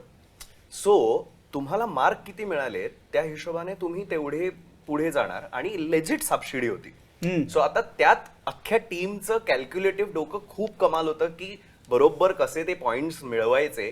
तेव्हा आम्हाला एपिसोड संपल्यानंतर साधारण जोपर्यंत कॉलेज विलेज आलं नाही ना तोपर्यंत आम्हाला हे कधीच जाणवलं नाही की आम्ही ऍक्च्युली त्या ह्याच्यावर एलिमिनेट व्हायचो. आम्हाला वाटायचं की आम्ही सापशिडी खेळतोय, आम्हाला पॉइंट मिळालेत, सो आता सापाने डसले, सो आता खाली यायचंय, मग आता पुढच्या एपिसोडला 2 गाणी गावी लागणार. आम्ही या झोन मध्ये होतो. आम्हाला कधीच आम्ही एलिमिनेट होणार आहोत किंवा आम्हाला बाहेर काढणार आहेत या शो मधनं हे कधीच नव्हतं. कारण जे एलिमिनेट झाले होते, आणि I won't say anything about it, पण जे एलिमिनेटही झाले होते ना तेही बराच काळ एलिमिनेशन नंतर तिथे होते त्याच हॉटेलवर. कारण सारेगमपच्या मंचाने आम्हाला फक्त पर एपिसोड गाणं शिकवणं नाही केलं, आम्हाला त्यांनी गाणं जगायचं कसं हे शिकवलं. सो बेसिकली प्रत्येकाचे पॅरेंट्स, प्रत्येकाचे जे पार्टिसिपेंट्स होते, आम्ही सगळी जण रोज रियाजाला बसायचो एकत्र, किंवा ते म्युझिकल वातावरण. तेव्हा ना खेळ आणि म्युझिक ह्या 2 गोष्टींव्यतिरिक्त आमच्यावर कुठलंच प्रेशर नव्हतं. नवीन गाणी आहेत, नवीन गाणी रोज बसवायची आहेत, आणि तो ना गेम सारखा आमच्यासाठी फॉर्म करण्यात आला होता, म्हणजे लहान मुलांसाठी. So it was kind of like a game. आम्ही रोज नवीन गेम खेळायचो की आज जर गाणं बसवून गेलो तर कमलेश दादाकडनं चॉकलेट मिळणार आहे, नाही बसवून गेलो तर रुपेश दादाकडनं ओरडा मिळणार आहे. इतकं सोपं होतं. अवधूत दादा काय म्हणणार आहे, वैशाली ताई काय म्हणणार आहे हे आमच्या डोक्यातच नसायचं. आमच्यासाठी सर्वात जास्त महत्वाचं असायचं चॉकलेट पाहिजे. सगळं संपल्यानंतर at the end of the day पुढच्या रिहर्सलला जाताना गाणं ऐकल्यानंतर कमलेश दादाने किंवा रुपेश दादाने त्या बाउल मधनं काढून एक इक्लेअर आम्हाला दिलं पाहिजे की मस्त बसवलंय गाणं. बाबा आम्ही त्यावेळेतच खुश. बाकी एलिमिनेशनचं प्रेशर वी नेव्हर हॅड. पण खरं सांगू का रोहित, म्हणजे आता तू हे सगळं सांगतोयस, तू आता या टप्प्यावरती आल्यानंतर याचं खरं श्रेय या दोघांना तर जातं, कमलेश दादाला जातं. पण सगळ्यात महत्वाचं म्हणजे, आणि पुढचा प्रश्न मला त्यालाच अनुसरून आहे खरं तर, राजन सर अशा पद्धतीचा शो म्हणजे नॉन फिक्शन शो, आणि तोही या अशा ह्याच्यातला करायचा, त्याच्या पडद्यामागची गोष्ट दिग्दर्शक म्हणून तुम्ही काय बांधली होती आणि ती काय सांगायला तुम्हाला, म्हणजे त्यातले हुक पॉइंट्स जे आहेत ते काय सांगायला आवडतील? नाही, याच्यासाठी तर एक सशक्त चॅनल आणि चॅनलमधली लोक पाठीशी असणं खूप महत्त्वाचं आहे. करेक्ट. आणि त्यावेळेला नितीन वैद्य, अजय बालवणकर, निखिल साने, दीपक राजाध्यक्ष यांनी जे मदत केली आहे ना ती, कारण बजेटप्रमाणे आम्ही काहीच विचार केला नव्हता. अचानक त्यांना सांगितलं की आपण 50 मुलं घेऊन करूया, आणि ते तयार झाले लगेच की तुला वाटतंय ना 50 जण हा एपिसोड म्हणजे पूर्ण सीझन खेचू शकतील. म्हटलं तुम्ही ऐका, काहीतरी नवीन घडणार आहे, त्यांच्याकडून काहीतरी घडवलं जाणार आहे, आणि खरंच ते 50 जण, अरे पण ते लहान मुलं, मोठी मुलं, मग त्याच्यातून ठरवलं की नाही मग आपण 2 हे करूया. तसं ते ठरवत गेलं. पण गाताना, त्यांची गाणी बसवताना प्रत्येक वेळेला जेव्हा आम्ही यांचे शेड्यूल म्हणजे शूटिंग संपलं, गुरुवारी शूटिंग असायचं, रात्री 10-11पर्यंत संपायचं, त्याच्यानंतर 2 वाजेपर्यंत आम्ही त्याच्या पुढच्या आठवड्याची गाणी ठरवायला बसायचो. खरं की कारण का त्यांना जेवढं लवकर मिळतील गाणी तेवढं त्यांना बसवायला तयारी करायला वेळ मिळेल. आणि ते रात्री 2 वाजेपर्यंत बसून रोहितच्या आवाजात कुठलं गाणं चांगलं वाटेल, ह्याच्या आवाजात कुठलं गाणं चांगलं वाटेल, हे सगळं भले त्यांनी त्या 50-50 गाण्यांची लिस्ट आम्ही त्या फॉर्मवरती लिहून घ्यायचो, तरी पण त्याच्या बाहेर जाऊन, कारण ती त्यांच्या कम्फर्ट झोनची गाणी असायची ना. रोहितनी ज्याची बसलेली असायची, नाही त्याला कम्फर्ट झोनच्या बाहेर जाऊन त्याच्याकडून काय गाऊन घेऊ शकतो आपण, हे जे आम्ही बघायचो ना, ते त्या 3 तासामध्ये 2 तासामध्ये ना शेड्यूल संपल्यानंतर जे बसायचो ना त्याच्यामध्ये ते पूर्ण व्हायचं. आणि सगळे असायचे, म्हणजे अजयाताई होत्या, कमलेश होता, रुपेश, आदिती कुलकर्णी म्हणून जी रिसर्च करायची यांची सगळ्यांची गाणी, त्यांच्याबरोबर ऑफ द स्क्रीन त्यांच्याबरोबर प्रत्येकाबरोबर बसून किंवा त्यांच्या आईवडिलांबरोबर बसून की हा एरवी कुठली गाणी गातो, ह्याला एरवी कुठली गाणी ऐकायला आवडतात, कुठली गाणी हा गुणगुणतो, ते सगळे ती लिस्ट बनवून घ्यायची. मग त्याच्यातलं ती जेव्हा आम्ही ते बसायचो ना सिलेक्शन करायला, त्यावेळेला ती सांगायची, अरे त्याच्या आईने सांगितलं आहे बा ही गाणी आहेत, रोहितच्या वडिलांनी सांगितलं ही गाणी आहेत, ही ना हा तो ऐकतो ज्या वेळेला तो असं म्हणजे रिलॅक्स असतो, कॉम्पिटिशनच्या बाहेर असतो, मग ती आम्ही गाणी त्यांच्याकडून हे करून घ्यायचो. ते हे जे होतं ना त्याच्यामुळे हा प्रवास सुकर होत गेला, पुढे लोकांना ते आवडत गेलं. जे तुम्ही आता सांगताय ना की किशोरी अमोणकर ताईंसारख्या व्यक्तीला जर वाटलं की ह्या लोकांना मला भेटायचं प्रत्यक्षात येऊन, मी तिकडे नाही येऊ शकत माझ्या वयाच्या ह्याच्यामुळे, लता दीदींना वाटलं की नाही यांना ना घेऊन ये, मी नाही येऊ शकत पण त्यांना घेऊन ये, मला भेटायचं त्यांना. निळू फुले तेव्हा त्यावेळेला एवढे आजारी होते, त्यांनी सांगितलं की नाही ते येऊ शकतात का पुण्याला. या गोष्टी ज्या घडल्यात ना ह्या कुठल्याच मला वाटतं कुठल्याच चॅनलच्या कुठल्याच प्रोग्रामसाठी घडल्या नसतील. आणि इनफॅक्ट त्यावेळेस सोशल मीडिया पण एवढं हे नव्हतं. नव्हतं. ते जर आज असतं आणि एवढे हे स्टॉलवर्ड्सचं जर असं झालं असतं तर आज मग 2-4 वर्ष चाललं असतं. 2-4 वर्ष नाही, मग ते चालूच राहिलं आता. मला सारखं कुठेतरी मला आहे ना, म्हणजे शेड्यूल लांबतंय, वाढत चाललंय आणि त्याची TRP चांगली येते ह्याचं तर एक कुठेतरी आम्ही सुखावत होतो त्यांनी. पण एक आई म्हणून मला कुठेतरी वाटत होतं ह्यांची शाळा मोडती आहे, यांच्या अभ्यासाचं काय होणार. प्रत्येक वेळेला मी जाऊन यांच्या आई वडिलांना विचारायची, व्यवस्थित चालू आहे ना, कधी शाळेत काही प्रॉब्लेम नाही आहे ना, हे सगळं विचारत असायचं आम्ही. आणि ज्या दिवशी शूटिंग असायचं त्या दिवशी सकाळपासून यांची रिहर्सल चालू व्हायची. आम्ही साधारण 12:30-1च्या सुमारास यायचं आणि नंतर लंच नंतर आमचं शूट सुरू व्हायचं. आणि आज तगायत म्हणजे पूर्ण सारेगमपच्या पूर्ण इतिहासात फक्त लिटल चॅम्प्स नाही, कोणतंही गाण्याचं रिटेक कधीही नाही झालं. क्या बात आहे, वा. जे झालं कॅमेरा समोर, जे पहिल्या टेक मध्ये झालं, एखाद वेळेस असं पण झालं की बंद पडलं गाणं किंवा नाही गाऊ शकला, असं पण झालं. त्यावेळेला शब्द विसरला, मुग्धा विसरला, ते तू तसंच थांब, ठेवलं. तुझ्या पाठीवर ना, असं होऊ शकतं. नाही. आणि सर्वात म्हणजे त्याचं प्राईम उदाहरण हेच की कार्तिकी ही डिरेक्टली पहिल्या डे पासून शेवटपर्यंत जाऊन जिंकली असं नव्हतं झालं. कार्तिकी चुकली, कार्तिकी एलिमिनेट झाली, कार्तिकी एलिमिनेशन नंतर कॉलबॅक राऊंडला चांगलं गाऊन ती परत आली आणि मग जिंकली. वेल रोहित, तू आता बोलता बोलता बऱ्याच गोष्टींना आठवणींना उजाळा देऊन गेलास. पण खरं तर ना आत्ता वयाच्या या टप्प्यावर म्हणजे खूप वय झालं असं नाही म्हणत मी, पण लहानपणापासून तू ते प्रसिद्धी आणि सगळं ग्लॅमर सगळं अनुभवतोय. खरं तर यश मिळाल्याच्या नंतर ते जमिनीवर राहून ते पचवणं हे सगळ्यात महत्त्वाचं असतं. पण हा मॉरल जो प्रवास आहे याच्याबद्दल काय सांगशील? त्याची सुरुवातही त्याच सीझन पासून झाली होती. कारण मला असं वाटतं ती अख्खी टीम जी आहे ना ती जादुई टीम आहे, ज्यांनी सारेगमप लिटिल चॅम्प स्पेशली पहिलं सीझन क्रिएट केलं. कारण सील पॅक टाईट सगळं ठेवलं होतं आमच्यासाठी. म्हणजे मला आठवतंय सारेगमपचं सीझन संपल्यानंतर आणि टायमिंग प्रत्येक गोष्टीचं इतकं ब्रिलियंट आत्ता जाणवतं ते मागे बघताना की केवढं परफेक्ट टायमिंग असेल, की परफेक्ट टायमिंगला एक एक माणसं आमच्या आयुष्यात इंट्रोड्यूस होत गेली.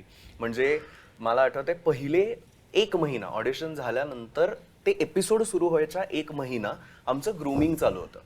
ज्या ग्रूमिंगमध्ये सलील दादाने येऊन गाणी पाठ कशी करायची किंवा गाणी समजा एकदा वाचलं गाणं तर ते गाणं लक्षात राहिलं पाहिजे किंवा त्याचा मक्ता लक्षात राहिला पाहिजे, ह्या सगळ्या गोष्टी सांगणं. ते त्याच 1 महिन्याच्या ह्याच्यात डॉक्टर आनंद नाडकर्णींना आम्हाला भेटवणं आणि नुसतं आमचंच नाही तर आमच्याबरोबर आमच्या पालकांचंही मेंटल हेल्थ करेक्ट राहिली पाहिजे की हे झाल्यानंतर तुमच्या मुलांना इतके इतके पैसे ऑफर करून लोक शोला बोलवतील.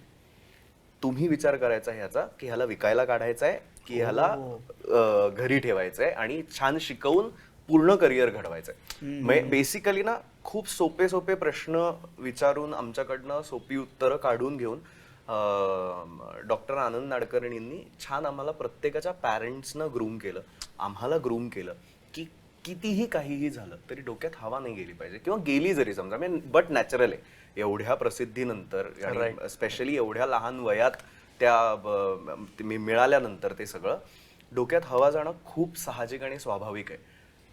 मला बाकीच्यांचे प्रवासही माहिती आहेत, बट मी कॉन्फिडेंटली माझ्या प्रवासाबद्दल सांगू शकेन की माझ्या वडिलांनी सारेगमापा संपल्यानंतर 1 वर्ष मी शोज केले. 1 वर्षानंतर आम्ही शोज बंद केले. आम्हाला सांगितलं की नाही, कितीही पैसे ऑफर झाले तरी नाही करायचं. कारण लता दीदींना आम्ही भेटलो आणि लता दीदींनी मुलांना आणि मुलींना दोघांनाही सांगितलं की 14 वर्ष झाल्यानंतर तुमच्या दोघांच्याही गळ्यात फरक येणार. मुलींचा कळत नाही फक्त फुटलेला, पण मुलांना तुम्हाला व्यवस्थित जाणवणार. शोज करू नका. त्या काळात जर तुम्हाला आयुष्यभर प्लेबॅक सिंगिंग करायचं असेल तर किंवा तुम्हाला आयुष्यभर गाणं गायचं असेल तर आवाज फुटतोय ज्या वेळेत त्या वेळेत शोज नका करू. त्यावेळेत प्लीज शो बंद करा, घरी थांबा, गाणं ऐका, कान तयार करा आणि रियाज जरी करायचा असेल तरी सा सोडून दुसरा रियाज नाही करायचा. हे माझ्या वडिलांनी माझ्यापेक्षा जास्त सिरियस घेतलं होतं आणि मग त्यांनी बंद केले शोज किंवा प्रसिद्धीच बंद झाली ना. दुसऱ्या दिवशीपासून सकाळी 2nd क्लासची पास काढून दिली आणि सांगितलं की कल्याणवरनं 6-5ची लोकल पकडायची आणि सुरेशींच्या क्लासला जायचं गाणं शिकायला. सो नो गाडी, नो ड्रायव्हर, नो भत्ता, काहीही नाही. स्वतःची ट्रेन पकडायची आणि निघायचं आणि जायचं, पोचायचं, क्लास करायचा. सो त्यामुळे ना प्रसिद्धी, लोकांनी ओळखणं किंवा लोकांनी ओळखून त्रास देणं हे कधीच झालं नाही. म्हणजे त्याचा त्रास नाही झाला कधी किंवा ते डोक्यात जाण्यासारखं कधी बनूच शकलं नाही त्या ह्याच्यात. So Saregama took care of our mental health. आमचं मेंटल हेल्थ कसं असलं पाहिजे, फिजिकल हेल्थ कशी असली पाहिजे, योगा आणि ह्या सगळ्या गोष्टी आमच्याकडनं तेव्हा करवून घेतल्या. आणि स्पेशली आम्ही ऑफ द थोडंसं हे जरी बोलायचं जरी झालं तर मला असं वाटतं आम्ही 5 जण जेवढे लकी होत ना तेवढेच आम्ही कर्स्ड पण होतो. कारण त्याच लकीपणामुळे बाकीच्या मुलांकडे आणि बाकीच्या पॅरेंट्सकडे एक डायरेक्ट सुपर पॉवर आली की आमची मुलं एवढी मोठी होऊ शकतात किंवा आमची मुलं डायरेक्ट असं होऊ शकतात. त्यानंतर ना तो इनोसन्स गेला. त्यानंतर जेव्हा लोक यायला लागले ऑडिशन्सला तेव्हा मुलाची इच्छा आहे की नाही हे नव्हतं. सो आमच्या वेळेला आमची इच्छा होती गाणं करायची, आम्हाला गाणं करायचं होतं म्हणून आम्ही त्या क्षेत्रात आलो होतो. आता त्या मुलाला गाणं करायचंय का, डान्स करायचंय का, ऍक्टिंग करायची आहे का हे विचारलं जात नाही. लहानपणी रियालिटी शो केल्यानंतर तुम्हाला मायलेज जास्त मिळतं किंवा तुमच्याकडे वेळ जास्त मिळतो करिअर डेव्हलप करायला, म्हणून लहानपणीपासून ते टाकलं जातं. सो त्याचं कधी कधी आम्हाला दुःखही होतं की यार आपण खूप असे झाल्यामुळे कदाचित लोकांचे विचार बदलले किंवा लोक असं असं करायला लागले. सो आम्ही 5ही जण जिथे जिथे जातो, जेव्हा जेव्हा आम्हाला विचारलं जातं तेव्हा तेव्हा आम्ही प्रत्येकाला हेच सांगतो की करा, काहीच हरकत नाहीये तुम्हाला रियालिटी शोज आणि ह्या सगळ्या गोष्टींमध्ये. पण एक गोष्ट कायम लक्षात ठेवा की हे कायम नाही. हे 2 वर्ष असेल, मॅक्स 3 वर्ष असेल. जर आयुष्यभर टिकवून ठेवायचं असेल तर गाण्याव्यतिरिक्त दुसरा पर्याय नाही. म्हणजे तुम्ही कसे नाचता, तुम्ही कसे दिसता, तुम्ही किती हसून दाखवता, रडून दाखवता, याने लोक फक्त कॅरेक्टर लक्षात ठेवतील. क्षणिक असतं. मग ह्या कॅरेक्टर लक्षात ठेवतील, गाणं लक्षात नाही ठेवणार. आपल्याला गाणं पोचवायचं ना लोकांपर्यंत. That is the main point of Sa Re Ga Ma Pa. So तो मॉरल प्रवास, तो मॉरल कंपास कदाचित तिथे सेट झाला पहिल्यांदा की इथनं नाही हलायचंय, की हे क्षेत्र आहे रोज रियाज करणे, रोज गाणं करणे आणि त्याच्या व्यतिरिक्त दुसरं काही न करणे. हाच एक मार्ग असल्यामुळे आम्ही काय म्हणतात त्याला बिघडत बिघडत सुधरत सुधरत आता चाललोय असे हळूहळू. मला वाटतं आता तू जे काही बोललास आणि ज्या पद्धतीने बोललास दॅट्स अमेझिंग. आणि खरंच त्यांची आई-वडिलांची मेहनत दिसते त्याच्या पाठीमागे. अँड दॅट शोज की ते सॅक्रिफाईस करणं आणि या मॅच्युरिटी पर्यंत येऊन तिथे तुम्ही आत्ता आम्ही हे आत्ता करतोय ते दिसतंय. मुलांना घडवणं एक प्रकार असतो. मोठी सगळीच होतात, घडवणं महत्वाचं. वेल आता खरं तर म्हणजे या मुलाखतीच्या अगदीच उत्तरार्धाकडे आणि शेवटाकडे आपण आलेलो आहोत. एक असा प्रश्न आहे की एनीवन कॅन आन्सर. खरं तर साऊथ इंडस्ट्रीमध्ये वेगवेगळे नवनवीन प्रयोग होत आहेत आणि ते ॲक्नॉलेज आणि अप्रिशिएट पण केले जात आहेत राष्ट्रीय स्तरावर, आंतरराष्ट्रीय स्तरावर. मराठी संगीतामध्ये असे काही नवनवीन प्रयोग येऊ घातलेत का, आणि ते आले तर ते स्वीकार्य कितपत होतील असं तुम्हाला वाटतं? तर ते अप्रिशिएट रियालिटी शो मध्ये का साऊथला होते नाही, जसं इन जेनेरिक एक अच्छा, जनरिक मला मला माहित नाही कारण पॉइंट मला- नाटू नाटू अच्छा अच्छा ओके ओके नाही मला वाटलं किंवा की global साऊथ मध्ये अशा काय वेगळ्या प्रकारचे शोज झालेत की काय नाही रियालिटी शोज नाही, एकूण मराठी संगीताच्या संगीताबद्दल अच्छा अच्छा ओके ओके हां तर मी जरूर सांगेन की तसे बदल घडत आले आहेत आणि घडत राहणार. त्याच्यामध्ये आता ह्याचं परवा दिवशी एक गाणं अजून त्यांनी काढलेलं नाही बाहेर, पण त्यांनी येईल त्यावेळेला ऐकू आपण सगळं. त्यांनी स्वतः कंपोज केलं, लिहिलं पण स्वतः. हां ते अप्रतिम गाणं त्यांनी केलं आणि मी त्याला त्या दिवशी त्यांनी मला पाठवलं ऐकायला की रुद्रा ऐकून सांग कसं वाटतंय. मी त्याला लगेच फोन केला, म्हणलं की जर का परत पुढच्या 10 वर्षाचा प्रवास मराठी संगीताचा काढला तर कुठनं बदल सुरू झाला याचा हा पॉईंट तू बनवलास. वा. की इकडनं बदललं. आता इतकं त्यांनी सुंदर आणि वेगळं काहीतरी केलेलं आहे आणि प्रत्येकजण असा प्रयत्न करत असतो. मी पार्श्वगायक म्हणून आज दुपारी येताना एक गाणं फिल्मचं गाऊन आलो आणि मी येतानाच तसा विचार करत होतो. माझ्यावर ही होती अनुष्का, तिला सांगत होतो की 10-15 वर्षापूर्वी आम्ही जेव्हा गायचो त्यावेळेचे संगीत दिग्दर्शक आणि आता हे नवीन येणारे संगीत दिग्दर्शकांसाठी गाताना खूप वेगळं गावं लागतं. आता कदाचित मी गायक म्हणून मला आवडत पण नाही स्वतः गायलेली अनेक गाणी. आता तर मी नाव नाही सांगणार, पण माझी अनेक सुपरहिट गाणी अशी आहेत जी मला स्वतःला ऐकायला नाही आवडत दुसऱ्या संगीतकारांची. कारण मी माणूस म्हणून वेगळा असतो ना ग, की मी आज गाऊन आलो, मी त्यावर तो खुश आहे, लोक खुश आहेत, मी गाण्यावर खुश आहे माझ्या. मी तुम्हाला जे हवं ते दिलं. आता ह्यांनी मला संगीत दिग्दर्शक म्हणून मी ह्याच्याकडे पण गायलो आहे, तर मी त्याला हवं ते दिलं. पण म्हणून ते मला लिस्नर म्हणून आवडलंय का? नसतं काय काय वेळेस. याचं उत्तर हो असं येत नाही. पण दॅट डझंट मीन मग ते हिट पण होतं गाणं, तुम्हाला परत कार्यक्रमांमधून गायला लागतं. Anyway, coming to your question, so हा बदल होतो आहे. पण मुळातच संगीत हा समाजाच्या जीवनाचा एक आरसा असतो. ह्याचं उदाहरण जर का आपण संपूर्ण भारताचं म्हटलं तर लग जा गलेसारखी गाणी त्यावेळेला व्हायची, आता का नाही होतो? मग एका दाजीबा का होतात आणि मग आता नुसतं टो ओट्टो ओट्टो ओट्टो एवढीच का होतं? जीवनमान बरोबर आहे ना. जीवनमानच एवढं फास्ट झालंय की त्यावेळेला 7 मिनिटाची गाणी ऐकायला लोकांना वेळ असायचा. तरी आता ह्यावरही व्हायरल करेल, टो टो टो हे कोणीतरी घेऊन त्याच्यावरही काहीतरी करेल. ऍक्च्युली हा डायलॉग वर काढून नाही का तो यशराज मुखाते करतो, डायलॉग काढतो त्याचा म्युझिक बनवतो. नवीन आहे, काहीतरी वेगळं आहे, छान आहे, लोकांना आवडतं. बीट्सचा जमाना आहे. व्हॉट एव्हर, पण ते तुमच्या जीवनमानानुसार बदलत असतं. महाराष्ट्राचं जीवनमान बदलतं आहे, रुपडं बदलतं आहे, स्पीड बदलतो आहे, तो येणारच, इट्स मॅन्डेटरी. ते इनेव्हिटेबल तुम्हाला येणारच ते तुमच्या संगीतामध्ये, आणि स्वीकार करा. आणि स्वीकार करायलाच पाहिजे तुम्हाला. पण त्याचबरोबर जे जुनं आहे ते पण टिकतं आहे आजही. तुम्ही त्या कुठला मी मध्ये कार्यक्रम, अप्रतिम कार्यक्रम आहे, फोक आख्यान बघा तुम्ही. नवीन गाणी आहेत, सगळं जुनं म्युझिक आहे आणि त्यांनी त्या पद्धतीने करतात. सो लोकांना, तरुणाईला आपल्या जितकं आपण लांब चाललोय तितक्याच ओढ पण आहे. आजकाल वाद्यांपासून सगळं ते आवडत आहेत. लोक नवीन नवीन वादक येत आहेत, उत्तम हलगी वाजवणारे, उत्तम संबळ वाजवणारे, इतके सुंदर वाजवणारे येत आहेत सगळे. सो परत ते आहेच, ते आपण सुटणार नाही, त्याची काळजी करायची गरज नाही की अरे आपलं सुटून जाईल का असं. पण हे बदल जे साऊथमध्ये होत आहेत ते आपल्याकडे सुद्धा होत आहेत आणि ते अप्रिशिएट होत आहेत, ते केलेच पाहिजे. मला असं वाटतं की एक नवीन डायमेन्शनचा पण विचार करायला पाहिजे. कारण आता एक मराठी भावगीत म्हटलं की पूर्वी एक साचेबंद ऑर्केस्ट्रेशननी भावगीत व्हायचं, अप्रतिम होतं, सुमधुर, खूप छान लिनियर एक गाणं व्हायचं छान.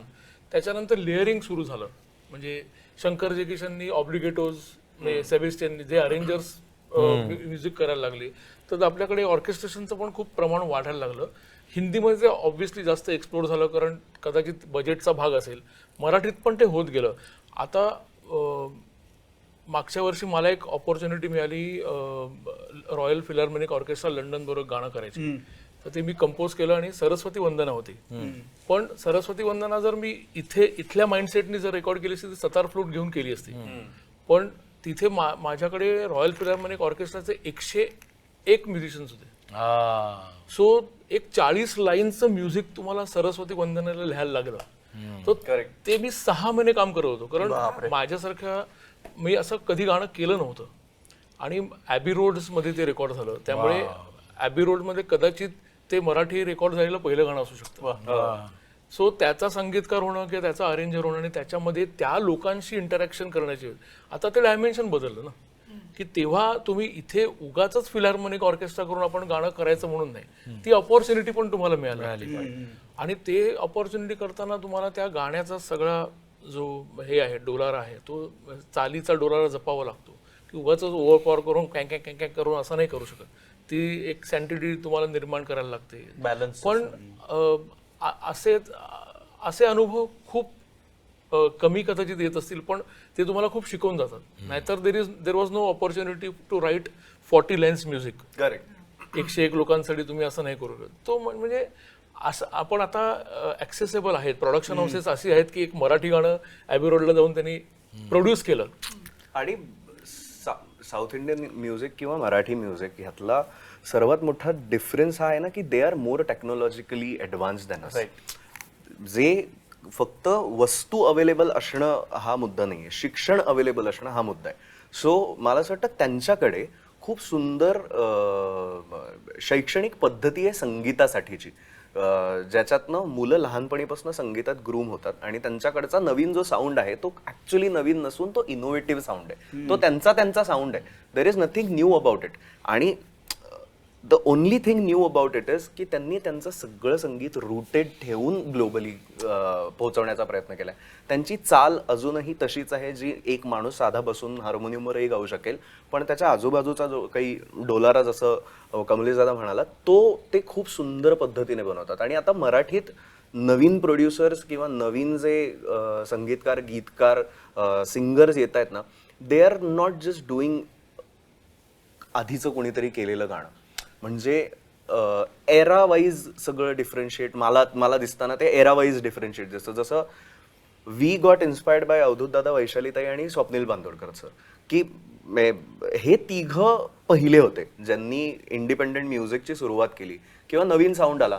त्यावेळेला कोणाला माहिती होतं की जय जय महाराष्ट्र रॉक आणि ड्रम्स आणि ह्या सगळ्या बरोबर होऊ शकतं, पण ते जस्ट बिकॉज रूटेड चाल आणि अरेंजमेंट अशी होती म्हणून लोकांनी ते एक्सेप्ट केलं.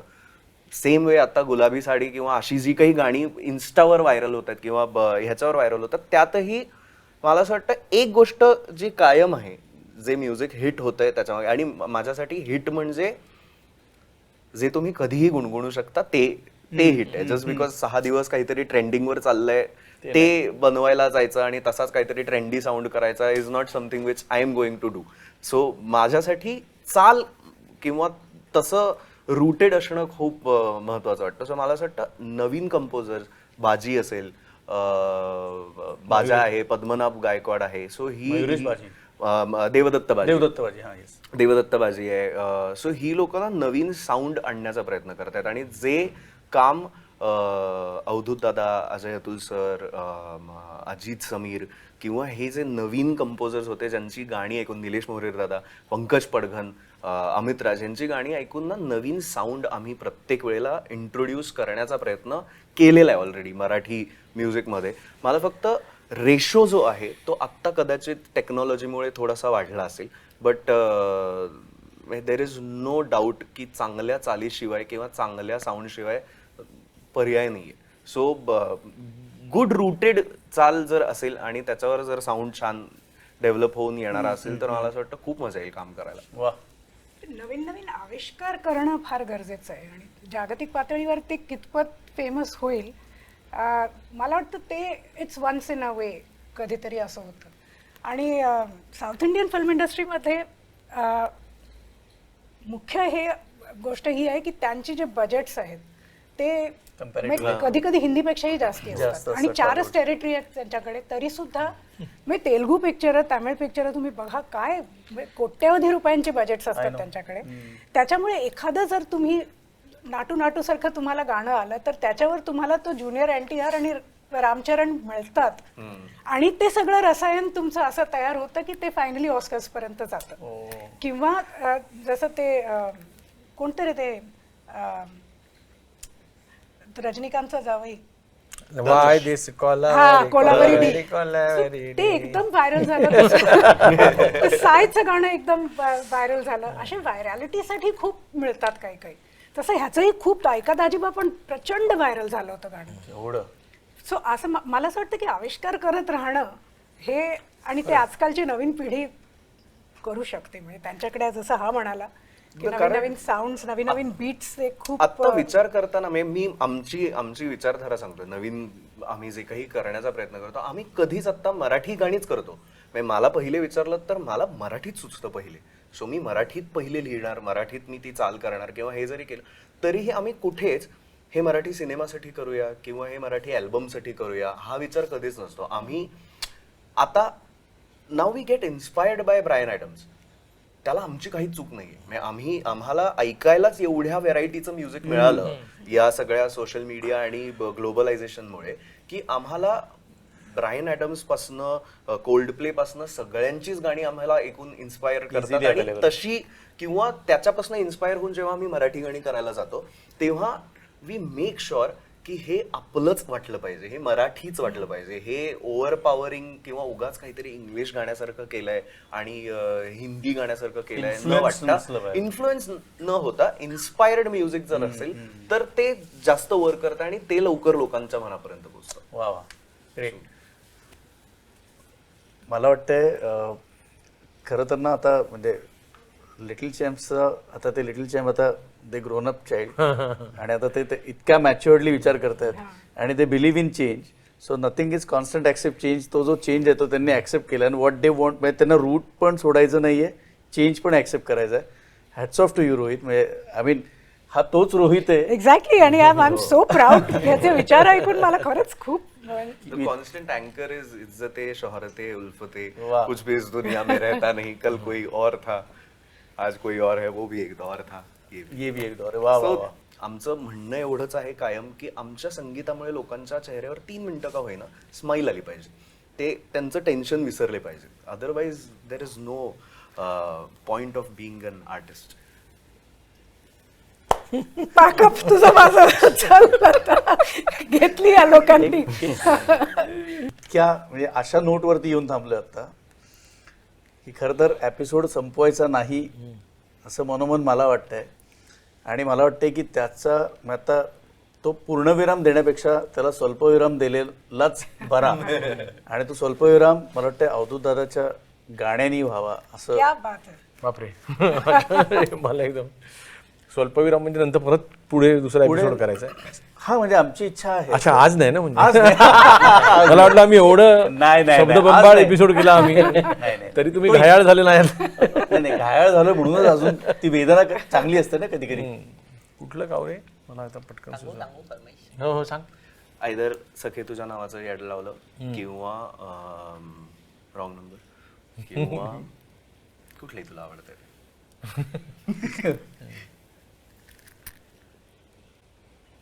ह्याच म्हणतो तर का तू. जित तित रूप तुझ दिसू लागल, जित तित रूप तुझ दिसू लागल, सखे तुझ्या नावाच ग येड लागल, सखे तुझ्या नावाच ग येड लागल, येड लागल, येड लागल, येड लागल, येड लागल, येड लागल, येड लागल, येड लागल, येड लागल. वा, थँक्यू. क्या बात आहे. Thank you for the harmony. आणि पुन्हा एकदा मी जसं म्हटलं तसं पुन्हा एकदा नक्की भेटूयात. नक्की. Thank you so much. आणि खूप छान गप्पा आल्या आणि खूप छान काय काय ऐकायला मिळालं. थँक्यू. तुमचे धन्यवाद की आम्ही सगळे पुन्हा भेटलो. कारण आमचे फक्त प्लॅनिंग चालू असतं आणि आमची भेट होत नाही. नाही, मी खरं तर मी एकही तुमचा एपिसोड बघितलेला नाही आणि मी तुमचं चॅनलही बघितलं नाही. आता बघीन अर्थात. आणि ज्याला अमोघचा मला फोन आला की असं असं आहे तर मी अमोघलाही ओळखत नव्हतो. आज माझी इथे सेटवर आल्यावर त्यांच्याशी ओळख झाली पहिली. पण तुम्ही जो विषय छान काढलात की म्हटलं मी इथे येईन आणि मला राजन सर भेटणार आहेत, पल्लवी भेटणार आहे, आम्ही सगळे परत रोहित भेटणार आहे, कमलेश, आम्ही एकत्र जमणार आहोत. आणि त्या आठवणी कारण म्हणलं पल्लवी आणि मी मध्ये पार्ट्यांना भेटतो कुठे ना कुठेतरी, हिच्या घरी नाही तर माझ्या घरी. पण ह्या विषयाला धरून आम्ही भेटू असं वाटलं नाही. ते जेव्हा कळलं त्यावेळेला त्या उत्सुकतेने आम्ही आलो, एकमेकांच्या ओढीने आम्ही आलो. ती अपॉर्च्युनिटी तुम्ही दिलीत त्याबद्दल तुमचे खूप आभार. 16 वर्षांनी या सगळ्या आठवणींना उजाळा देणं पण खूप छान वाटतं. छान वाटलं, छान वाटलं. Thank you so much. Thank you so much. Thank you. धन्यवाद.